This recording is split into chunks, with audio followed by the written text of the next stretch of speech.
शिष्य वो आदेश नहीं पालन करे तो उसको कठिनाई किसको उठाना पड़ता है? गुरु को उठाना पड़ता है।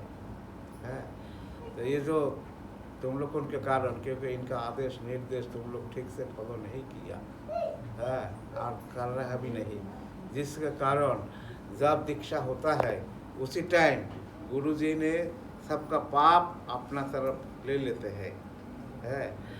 और दोबारा वही शिष्य पाप करे तो गुरु को भोगना पड़ता है। तो यही इसका कारण है। तो आज लोकनाथ महाराज सब लोग के बहुत रोए बात जब सुने, बहुत सब लोगों ने फिर शाम को 8 बजे प्रभुपा जी ने शरीर छोड़ दिया। शरीर छोड़ने के बाद और इतना दुर्बल, इतना पतला, इतना क्षीण हो गया था। आप लोग शायद कैसे वीडियो में देखते हैं। आखिरी का नहीं है, बहुत सारे वो थोड़ा आखिरी का नहीं है, वो बहुत ही मर्मांतिक है। तो बोलने का मतलब है जो गुरु मुख पद्म वाक्य शिष्य करियो आरणा करियो माने आशा। गुरु का वाक्य को बार जिसका नियम को जो पालन करते हैं और गुरु को वाक्य को बार जो विश्वास रखते हैं वो ये संसार बंधन से मुक्त हो जाते हैं, क्योंकि गुरु का आशीर्वाद इतना बड़ा भयंकर है। आप देखो किसी को पास करोड़ रुपये है, वो गुरु को संतुष्ट करने के लिए जाके गुरु को समर्पण कर देते हैं, लेकिन पैसा से गुरु संतुष्ट नहीं होता। गुरु संतुष्ट तभी होता है जो गुरु ने जो आदेश दिया है उसको पालन करना। चाहे आप कहाँ पर भी रहो, समुद्र के पार किधर भी रहो, वहाँ बैठ के आप गुरु जी के ने जो बताया वो निर्देश को जो पालन करेगा तो आशीर्वाद आपको ऑटोमेटिक वहाँ पहुँच जाते हैं। आशीर्वाद मांगना नहीं पड़ता है। गुरु जब जाने बात सुने जना मेरा शिष्य हमारा ठीक से आदेश को पालन कर रहा है। तो गुरु जी ने हमको क्या आदेश दिया? इस्कॉन का आदेश क्या है? 4 नियम। 4 नियम आदेश है कि नहीं? और ये 4 नियम धर्मों का खंबा है। उसी 4 नियम के ऊपर ये धर्म टिका हुआ है। उसमें से एक हम छूट जाए तो हमारा एक पहिया टूट गया, हम कमजोरी हो गया। दूसरा पहिया टूट गया तो एकदम, तीसरा चौथा तो हमारा धर्म ही खत्म। इसलिए शास्त्र कहते हैं रक्षति धर्म और धर्म रक्षति तव। तुम धर्म का रक्षा करो तुम्हारा और धर्म तुमको रक्षा करेगा, ये शास्त्र का कथन है। तो आप सभी लोग जानते हैं हमारा क्या नियम है। पहले नियम क्या इसका का? मांसाहार, किसी भी प्राणी का मांस नहीं खाना, मांस मच्छर, जुआ नहीं खेलना है, आहार शुद्धि होना, आहार मच्छी मटन नहीं खाना, ठीक है। दूसरा नशा नहीं करना, किसी भी प्रकार का कोई नशा नहीं करना। तीसरा खंबा क्या है? व्यभिचार नहीं करना। चौथा जुआ ताश नहीं खेलना, किसी भी प्रकार के जुआ ताश नहीं खेलना। हाँ वो तो हो गया। चौथा हरि नाम, दिन रात जब भगवान का नाम स्मरण करना। ये जो 4 खंबा है, ये 4 खंबा के ऊपर आप लोग टिके रहे तो संसार बंधन से पार होने के लिए आपका कोई चिंता नहीं है। एग्जाम्पल मैं देता हूँ, सुनो। आप शबरी माता का नाम सुने? कौन है शबरी? मातंग मुनि का शिष्य, मातंग मुनि का शिष्य, मातंग ऋषि का शिष्य था। तो मातंग ऋषि का घर कहाँ थे जानते हैं क्या? आदिवासी जंगल था। किष्किंधा में, किष्किंधा नगरी, किष्किंधा में रहते थे। और वहाँ पर शबरी माता आदिवासी लड़की, आदिवासी। तो आदिवासी उसने जिंदगी में शादी नहीं बनाए। शादी किसी ने नहीं बनाया मालूम है? क्योंकि उनका शादी का तय हो गया तो सब कुछ आनंद मना रहा था, शबरी तुम्हारा शादी हो रहा है। लेकिन देख रहा है कि आदिवासी है बहुत सारे बकरा को बांध के रखा है। तो पिताजी को पूछा, पिताजी इतना सारे बकरा किसी लिए है?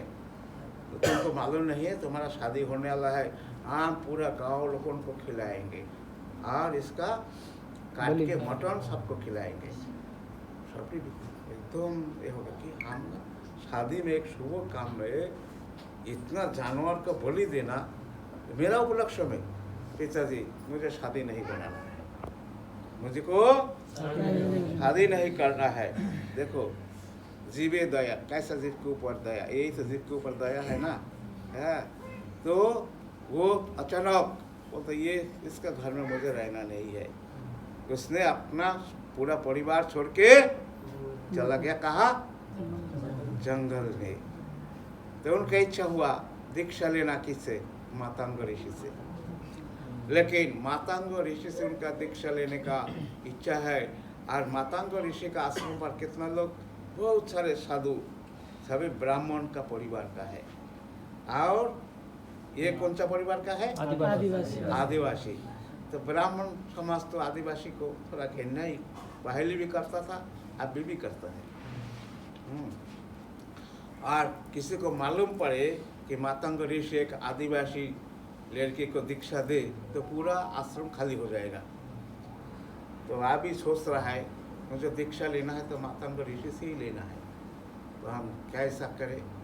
तो सबरी माता रोज जंगल में जाके वो जो लकड़ी है ना, अच्छा लकड़ी, ये इकट्ठा करके आश्रम को पहुँचा देता हवन के लिए। और सब उठने का पहले पूरा आश्रम साफ करके आ जाते थे। लेकिन सालों से ऐसा हो रहा है, अरे कौन कर रहा है? सब जाके मातंग ऋषि को बताया, जो देखो कोई हमारा आश्रम का ऐसा छाप करता है और ये लकड़ी पहुँचा देता है, लेकिन हमको किसी को मालूम नहीं, हम लोग सो के रहता है। तो बोला देखो कौन है, पूछो थोड़ा। कैसा पूछे? तो रात को चौकीदारी करने लगे। चौकीदारी जब करने लगे तब देखा तो सबरी माता, तो उनका पकड़ लिया, अरे तुम ऐसा क्यों कर रहे हो? तुम हवन के लिए लकड़ी, तुम्हारा लकड़ी से हम हवन करता है, ये तो अशुद्ध लकड़ी है, क्योंकि आदिवासी यह लेके आया ना, इसी से हम लोग का हवन किया, तुमने बहुत और अन्याय किया, तुम बड़ा पापी हो। हज करने के लिए मेरा गलती हो गया, आगे नहीं करेंगे। उसका हाथ पकड़ कर लेके गया मातंग ऋषि के पास, देखो देखो ये औरत है, पकड़ लिया, इसी ने ऐसा काम किया है। तो मातंग ऋषि बोला, बेटी तुम किसी लिए ऐसा किया हो? मेरा इच्छा है आपसे दीक्षा लेना। तो जो गुरु को इतना सेवा का ऊपर जिसका निष्ठा है, यही तो असली शिष्य है, समझे कि नहीं? शिष्य का कर्तव्य क्या है? गुरु को सेवा करना। गुरु सेवा में संतुष्ट हो जाता है। गीता में श्लोक है कि नहीं? तद्विधि गुरु को नियम का पालन करते, उनको सेवा करते हुए गुरु संतुष्ट हो जाए, तभी वो दीक्षा का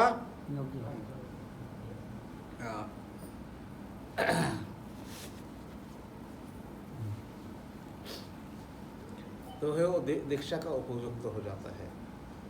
तो ऐसा जब मातंग ऋषि सबरी को देखा तो बहुत खुश हो गया, बहुत खुश हो गया। ये आश्रम पर सभी तो कोई झगड़ा करके आता है, कोई घर से परेशानी से आता है, कोई अपना अपना तकलीफ में आता है, लेकिन आके मंदिर में आके नानान तरह के पॉलिटिक्स शुरू कर देता है।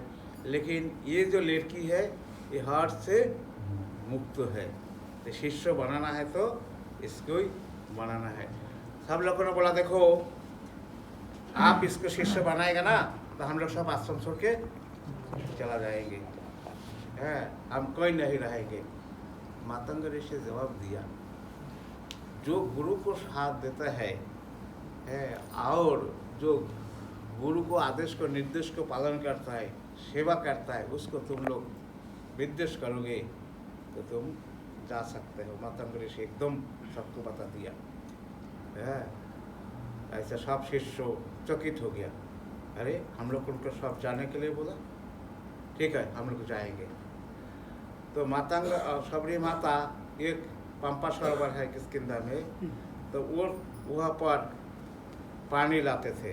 तो सब लोगों ने नाराज होकर सबरी माता को क्या ऐसा पनिशमेंट देना है, हम लोग उनको निकलना पड़ा उनके लिए, कारण उनको यहाँ से पानी भी नहीं लेने देंगे।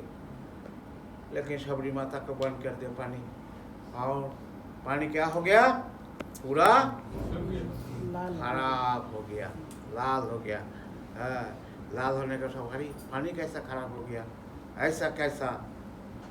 तो मातांग ऋषि बोलते हैं कि देखो भक्त जो होता है, भक्तों के अंदर कोई जाति विचार नहीं होना चाहिए, चाहे कोई भी जाति हो। वो शास्त्र में कहते हैं मुची हुए शुचि है ज्योति कृष्ण भजे, और शुचि हुए मोती है ज्योति कृष्ण भजे। नीचो जाते भी हो और भगवान का भक्त हो, वो ब्राह्मण से ऊंचा है। और ब्राह्मण भी हो और भगवान से विरोध है, तो वो शूद्र से भी नीचा है। तो ऐसा जब बताया तो सबरी माता जी को बोलते हैं, बेटी इधर आओ, तुम्हारा भक्ति से और तुम्हारा प्रेम से भाई तुम्हारा ऊपर बहुत खुश हूँ। मैं तुमको आशीर्वाद देता हूँ कि एक दिन राम तुम्हारा घर में आएंगे, तुमको राम को ढूंढने नहीं जाना पड़ेगा। देखो गुरुजी ने ये आशीर्वाद कैसा मिला, सेवा करने के बाद। तो ऐसे ही हम लोग भगवान का या गुरु का निर्देश पालन करें तो भगवान का हमको ढूंढने नहीं जाना पड़ता है, भगवान हमारा पास आ जाए। और कितना भी हम भजन पूजन सब कुछ करें है, लेकिन गुरु का निर्देश को नियम को पालन नहीं करे, जिंदगी भर फिर भगवान की कृपा मिलना मुश्किल है। तो ऐसा ही सबरी माता गुरुजी ने आदेश दिया, गुरु मुख पद्म वाक्य सिद्ध से करिया को आना करियो माने आशा। तो गुरु ने आशीर्वाद दे दिया, राम हमारा कुटी में आएंगे। तब सबरी माता का रोमांच होने लगी। सबरी माता जंगल में बैठ के रोज देखते रहा पेड़ के ऊपर, भगवान राम इधर ही आएंगे, वो बता दिया। और रोज झाड़ू से साफ करना चालू कर दिया। इंतजार, गुरु को विश्वास है, तो गुरु को वाक्यों पर जो विश्वास है उनको भगवान दूर नहीं है। तो ऐसा जब उसने करना, इधर क्या हो गया, दपार युग आ गया, तथा युग, लेकिन तथा युग चला गया। और लास्ट में आखिरी में जब क्या हुआ, रामचंद्र का वनवास। तो वनवास होते हुए गुहचंद्र साहब को कहा, महाराष्ट्र में नासिक करके एक जगह है जहाँ पर पंचवटी है, वहाँ पर सीता राम लक्ष्मण रहने वाला। वहाँ से सीता जी को हरण करके लेके गया कौन, रावण। अब सीता को ढूंढने के लिए निकल पड़े राम। रास्ता में जटायु से पूरा न्यूज़ मिला कि सीता जी को इधर से उधर लेके गया, सब मालूम पड़े। तो जटायु को उद्धार किया।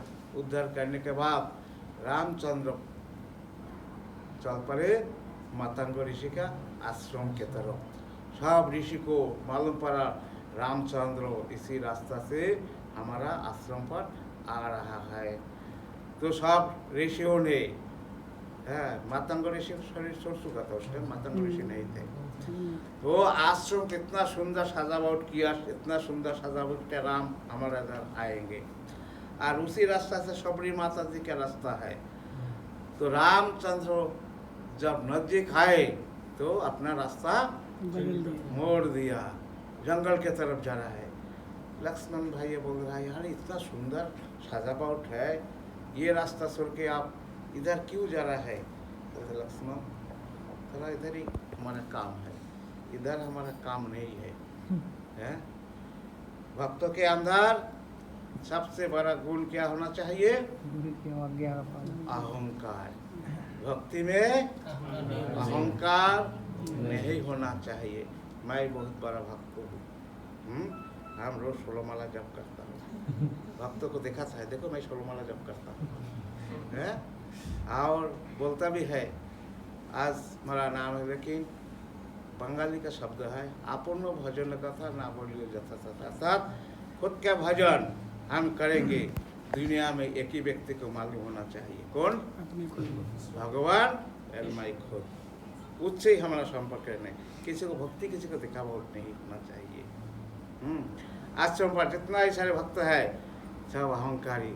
हम मातंग ऋषि का शिष्य हो, है? हम अमुक हो, हम तमुक हो, ऐसा ऐसा। भगवान अहंकार से बहुत दूर रहते हैं। प्रहलाद महाराज भी भागवत में ये बात कहते हैं, भक्तों को 8 प्रकार की कांटा है शरीर में, है?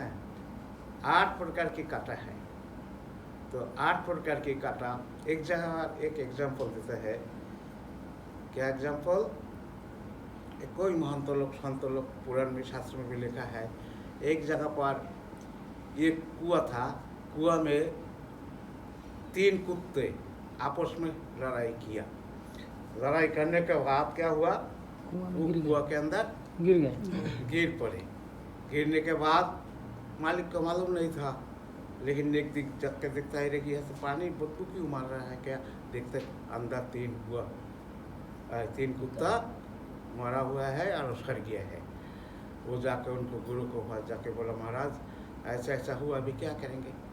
कल कोई बात नहीं है, वो पानी तो नीचे से निकलता है ना, हाँ, वो पानी को फेंक दो और वो दोबारा उसको आतुर अगर आरती अगर करके उनको शुद्ध करो, शुद्ध हो जाएगा। तो उसने ऐसा किया। करने के बाद फिर भी वो पानी बदबू नहीं जा रहा है। तो दूसरा दिन गया महाराज, वो तो बदबू जैसे ऐसा ही है। तो गुरुवास का कैसा पानी निकल दिया, बदबू कैसे नहीं गया? तो नहीं जा रहा है। तो कुत्ता जो वापस आ रहा वो निकला है क्या? तो वो तो नहीं निकला। वो तो नहीं निकला। तो पानी कैसा तुम्हारा शरीर का वास कैसा जाएंगे? तो देखो, कोई जन्म का हम लोग 84 लाख जूनी भ्रमण करते करते ये मनुष्य जन्म प्राप्त हो। कहाँ जा रहे हो? चलो मेरे साथ। तो धीरे धीरे धीरे धीरे चल पड़े। हाथ में त्रिशूल तीर धनुक लेके सिर पर जटा हुआ, धारण किया हुआ है। उनका आश्रम पर धीरे धीरे चल रहा है। सबरी माता उनका रूप देखे, गुरुजी ने रूप बताया था राम का रूप कैसा है, और उसी रूप में उसने देखा, वो समझ गया ये राम ही है। जब नजदीक आने के बाद सबरी माता जाके उसके शरण पर लेट गया। हे प्रभु, धन्य हमारा गुरु है जिसने तुमको आने का संकेत पहले दे चुका था। मैं धन्य हूँ, आज तुम हमारा आश्रम पर पधारे हैं। मैं एक नीचे जाती हूँ प्रभु, मैं तुमको क्या खिलाऊं? खिलाने के लिए मेरे पास, मैं तो भिक्षा मांगने, मुझे भिक्षा भी नहीं देता था, क्योंकि सबरी माता को कोई भिक्षा भी नहीं देते थे। नीचे जाती है तो क्या खाते थे? बेर। तो वही बेर जो मीठा वाला है वही रखते थे, और खट्टा वाला वो खाते थे। लेकिन जो मीठा बेर हम राम को खिलाएंगे। लेकिन जब सूखा के रख दिया, कौन सा मीठा है कौन सा खट्टा है वो तो मालूम नहीं है। तो खाते वक्त भी, अरे ये मीठा है कि ये खट्टा है, बोलते प्रभु प्रभु ये बेर लो, ये मीठा है, पहले खा चुका था। देखो प्रेम इतना बड़ा बलवान है। तो प्रेम में भगवान आज सबरी माता का झूठा बेर खा रहा है। राम भगवान प्रेम से वो बेर को खा रहा है। लक्ष्मण देख रहे, भैया क्या कर रहे हैं? अरे भैया तुमको मालूम नहीं है इसमें कितना स्वाद है, कितना स्वाद है। स्वाद क्या है? प्रेम। है। तो भगवान क्या चाहता था, क्या चाहता है हम लोग से? प्रेम। प्रेम चाहते हैं। भगवान हमसे प्रेम चाहते हैं। ऐसा हम और ये प्रेम कौन दे सकता है? एकमात्र गुरु। और गुरु कैसा देगा? उनको सेवा का माध्यम में उनका निर्देश को हम पालन करें तो गुरु से हमको ये प्रेम मिल सकता है। दुनिया में ये प्रेम देने वाला किसी को पास नहीं है। इसीलिए देखो हम लोग का एक मंत्र पढ़ते हैं पहले अज्ञान तिमिरांधस्य ज्ञानांजनशलाकया चक्षुर्मिलितं तस्मै श्री गुरवे नमः। अज्ञान रूपी अंधकार को जो दूर करते हैं ऐसा गुरुदेव के हम चरण में साष्टांग दंडवात प्रणाम करते हैं। अंधकार देखो अभी यहाँ पर ट्यूब जलाया कि नहीं, थोड़ा छाप हो गया, लेकिन बाहर तो अंदर है कि नहीं। लेकिन जब सूरज निकलेगा पूरा साफ हो जाएगा। लेकिन ऐसा हजारों सूरज उदय हो जाए लेकिन अंधार का जो अंधकार है वो साफ होगा क्या? नहीं होता है और होगा भी नहीं। लेकिन एक साधारण व्यक्ति रास्ता में भटकने वाला, भिक्षा मांगने वाला, हरिनाम जप करने वाला, वही व्यक्ति आपका मन का अंधकार दूर कर सकता है। वो कृष्ण भक्त हो तो वैष्णव बिना कृष्ण से तुम्हार कृष्ण दीते पारो तुम्हारा शक्ति আছে। नरतन दास ठाकुर का प्रार्थना है, हे वैष्णव ठाकुर ये जो भगवान है ना ये तुम्हारा है, तुम्हारा ही है, तुम उनको दे सकते हो, दूसरा कोई नहीं दे सकता है। इसीलिए कृष्ण भक्त जो गुरु है वही हमारा ये मन का अंधकार दूर कर सकता है। इसीलिए ये मंत्र लिखा है मंडलाकार। ये मंत्र का बहुत बड़ा महिमा है। तो ऐसा गुरु का शरण में हम जाए और गुरु हमको कृष्ण का दे सकता है। अब ये शबरी माता को गुरु का आशीर्वाद से राम उनका सामने खड़ा है। तभी जब शबरी माता को बेर खाए रामचंद्र बहुत खुश करे, लक्ष्मण को लक्ष्मण तुम इस तरह खा लो ना, देखो इसको कितना स्वाद है, तुम थोड़ा खाओ ना लक्ष्मण, तुम थोड़ा खाओ। बाद में लक्ष्मण भी खाए। दोनों भाई ने बहुत टाइम आखिर में बोलता है शबरी हो गया तुम्हारा मनोवासना पूर्ण हो गया, अभी तुम क्या चाहते हो, क्या इच्छा क्या है तुम्हारा? बोलता है हमारा कोई इच्छा नहीं प्रभु, हम गुरु के निर्देश के ऊपर तुम्हारा राह देखते रहा। आज तुम हमारा आश्रम पर पधारे हो प्रभु, तुम क्या कुछ भी नहीं चाहिए, कुछ भी नहीं चाहिए। लेकिन एक मनोवासना हमारा मन में जरूर है। क्या है? जो मैं तुम्हारा इंतजार कर रहा था, तुम हमारा आश्रम पर आओगे और तुम आ गया है। और क्या होना चाहिए? ये शरीर और धरती पर नहीं रखने का है। तुम्हारा इंतजार में शरीर को रखा, तुमको आँखें से थोड़ा मैं दर्शन करूं, यही मेरा मन में इच्छा था। वो इच्छा पूर्ण हो गया। तो क्या बोलना क्या चाहते हो प्रभु? तुम मेरा सामने खड़ा हो जाओ और मैं यहाँ पर लेट जाता हूँ। तुम्हारा वो जो चरण जुगल मेरा छाती पर रखो और मैं तुमको दर्शन करते रहूँ। दर्शन करते करते प्राण पाखी चला जाए। भगवान राम बोलता है तथास्तु। भगवान राम ने ऐसा ही किया। शबरी माता को छाती पर अपना चरण रख दिए और शबरी माता दर्शन करते रहे। भगवान का निर्देश के ऊपर रात आके खड़ा हो गए और शबरी माता रथ पर सवार के पार्थिव शरीर वही चला रह गया। उसने शंख चक्र पद गदा पद रूप धारण करके बैठ गया रथ पर, चल पड़े। बोले रामचंद्र भगवान की जय। तो ये शबरी का कथा में हम ये प्रसंग किसे लाए? गुरु को ऊपर, प्रभुपाद जी का ऊपर आए। प्रभुपाद जी, तो प्रभुपाद जी देखो ऐसा एक महान संत थे जो सारा जगत को, पतितों को उद्धार करने के लिए उनका संकल्प था। और ये संकल्प कब किया? चैतन्य महाप्रभु का 523 साल पहले की बात है। क्या बताया ये पृथ्वीते যত আছে नगराति ग्राम सर्वत्र प्रचार होइबे मोर এই नाम। सिद्धार्थ करके एक बहुत बड़ा भक्त था, चैतन्य से उसका वर्णन है। सिद्धार्थ इतना गरीब था कि उनको पास मकान बनने के लिए वो जो लकड़ी का ये होता है ना, वो भी ऊपर में पत्ते डालने के लिए उनको पास पैसा नहीं थे, इतना गरीब। तो क्या करते थे, जंगल से वो जो पत्ता गिरता था ना, उसका कदम को पत्ता बड़े बड़े होता है, वो पत्ता जोड़ के ऊपर में लगाता, तो पानी ऊपर बाहर गिरने का पहले उनका कुटिया में गिर जाते थे। फिर भी सिद्धार्थ आनंद में वो पड़ रहते थे। तो सिद्धार्थ का मन में है पैसा के आनंद, लेकिन एक आनंद था। कौन सा आनंद था बताओ? हरिनाम। हरिनाम। हरिनाम। वो हमेशा भगवान का नाम जप करते थे, जैसे सबरी माता है, तो हमेशा नाम में मग्न रहते थे।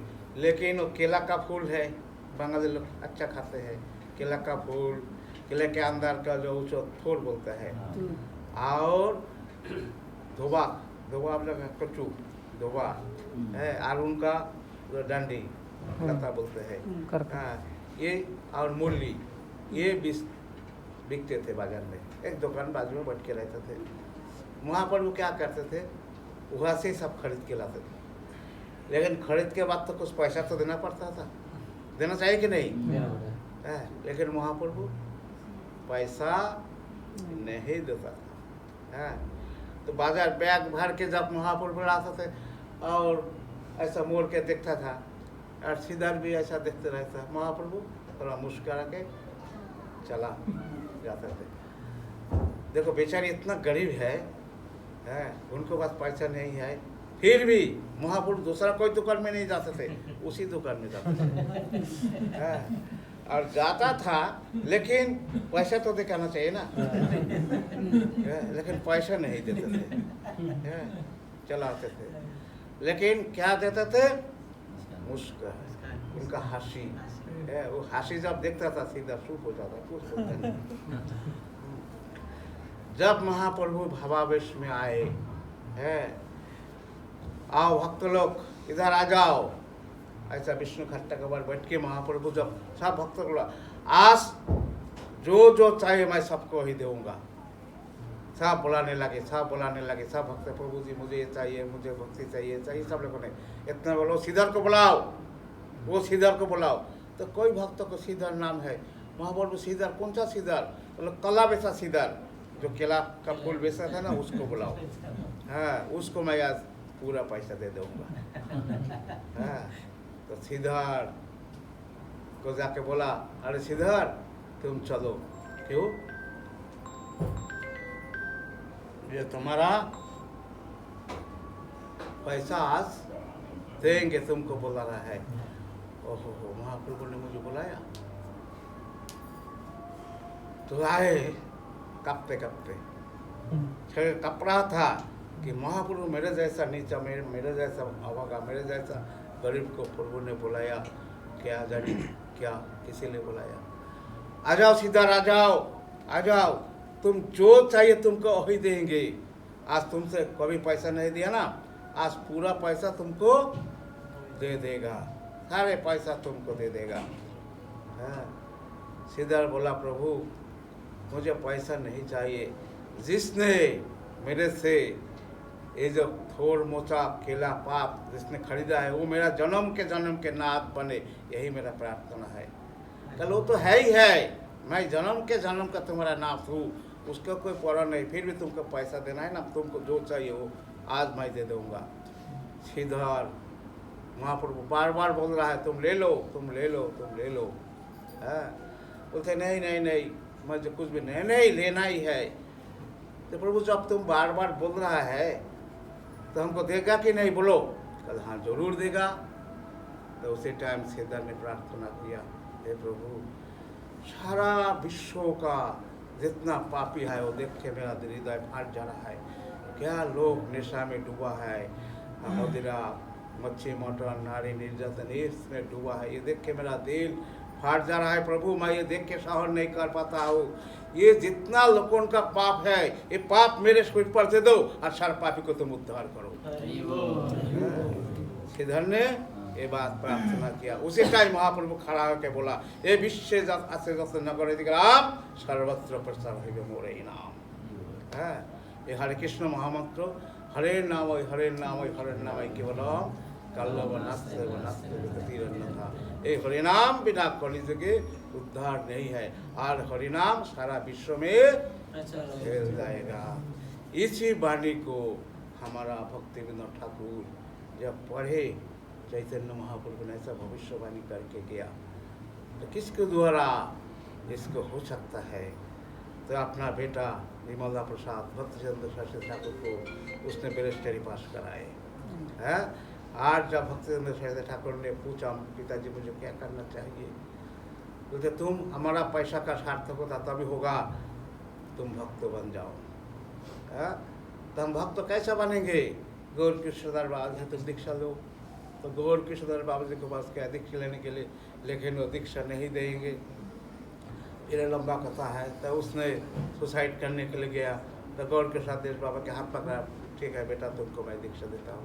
ऐसा करके भक्तिवेदांत सरस्वती ठाकुर बाद में नाम हुए, विमला प्रसाद नाम छोड़ के बाद में उसे दीक्षा लेने के बाद उसने एक ऐसा बंगाली में कहता है जौहरी, हाँ जौहरी का जो चुनता है जानता है कौन है, उसका नजर में आया एक युवक।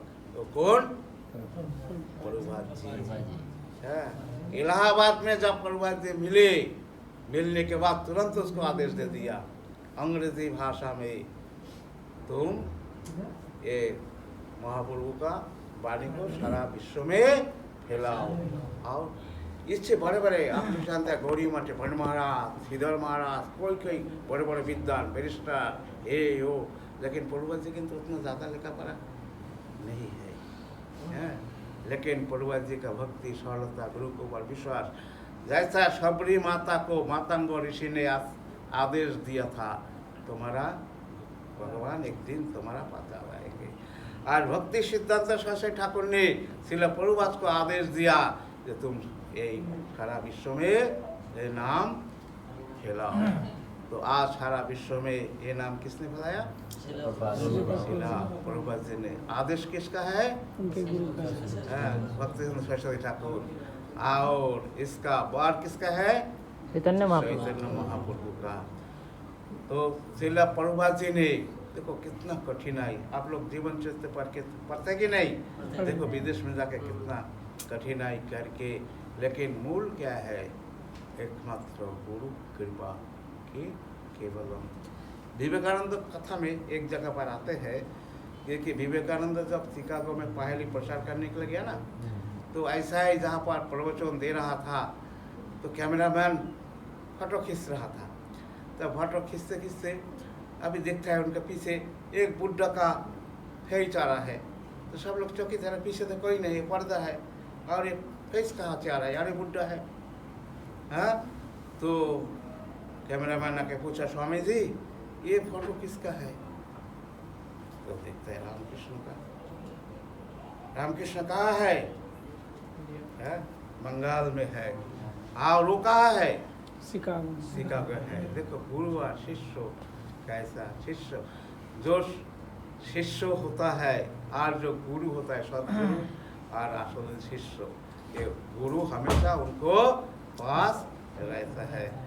तो राम विवेकानंद ने रो पड़े, हे गुरुदेव तुम कहाँ पर हो और मैं कहाँ पर? हे गुरुदेव तुम्हारा पीछा नहीं छोड़े, तुम्हारा निर्देश प्रभु, मैं जितना दिन जिंदगी में रहूँगा उतना दिन हम तुम्हारा निर्देश को पालन करूँगा। उसी टाइम का विवेकानंद ग्रेजुएट था कि नहीं?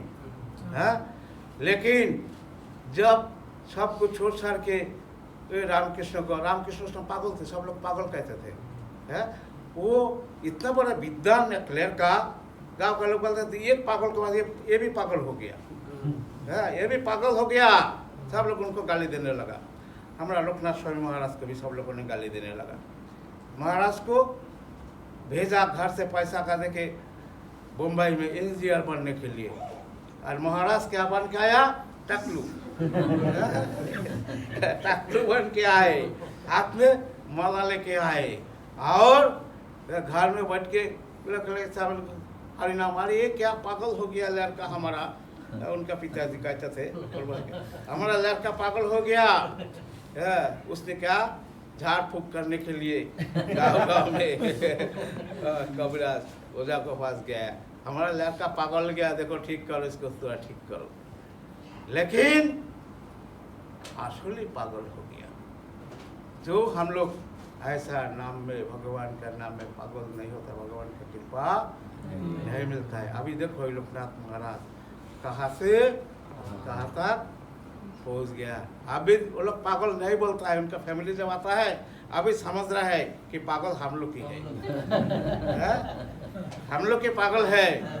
ऐसा संसार में कोई भक्त बन जाए तो अपना परिवार को भी उद्धार करते हैं, दूसरों की भी उद्धार करते हैं। तो यहाँ पर आपका क्या नाम है? ओजस्वी जगन्नाथ। हाँ, ओजस्वी प्रभु जी आपका यहाँ का कंडारी है। आप लोग उनको सबको बोले किसी लिए आप लोग, हम लोग कलयुग के सब पतित जीव हो, है। आप लोग भी सब थोड़ा हरिनाम जप करो, भगवान का नाम भजन कीर्तन करो, यही तो इच्छा है। और क्या इच्छा है? पैसा अपना जेब खर्चा करके क्या इच्छा क्या है? आप लोगों से ऐसा भी प्रार्थना है तो हरिनाम करो। अरे हरे नाम हो, हरे नाम हो, हरे नाम हो केवल यही कली जुगे हरे कृष्णा महामंत्र बिना और कोई दूसरा रास्ता नहीं है। तो प्रभु जी आपको सबको ये हरिनाम दे रहा है।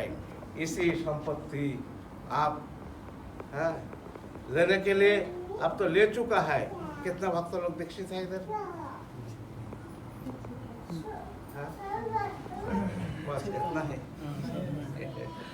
तो मेरा प्रार्थना है देखो अपना कितना दिन का मेहरबान है, कितना दिन सब छोड़ के जाना पड़ेगा। तो संसार में ऐसा काम करके चले तो सारा जगत रोए। हम जब दुनिया में जन्म लिया तो मैं रोए, किसी ने तकलीफ के कारण कितना तकलीफ हुई। एक माता जी का हमको जब बच्चा होता है ना तो उस टाइम तकलीफ तो दोनों है, लेकिन सारे लोग बर्थडे मना रहा है।